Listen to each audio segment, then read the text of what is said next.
এসেছে বিশ্বনবী রুটি খেতেন, খেজুর খেতেন, খেজুর, খেজুর চিনেন?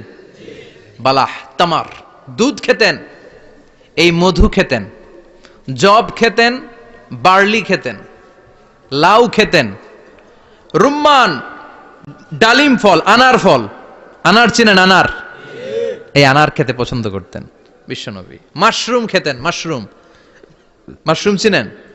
ব্যাঙ্গের ছাতার মতো। রেস্টুরেন্টে ইদানিং মাশরুমের স্যুপ পাওয়া যায়, এটা খাবেন। যাদের চোখের জ্যোতিতে সমস্যা, দৃষ্টিতে সমস্যা, খাবেন। হাদিসে এসেছে আল কামআতু মিনাল মান ওয়া মাউহা শিফাউন লিল আইন। মাশরুম হলো মান্না সালোয়ার মতো খাবার। মাশরুমের স্যুপ যারা খাবে, চোখের জ্যোতি যাদের কম, তাদের চোখের জ্যোতি বাড়িয়ে দিবে কে? বুখারীর বর্ণনা, কানা রাসূলুল্লাহ ইউহিব্বুল হালাওয়া ওয়াল আসাল। বিশ্বনবী মিষ্টান্ন খেতে বড্ড পছন্দ করতেন, আবার বিশ্বনবী বেশি বেশি মধু খেতে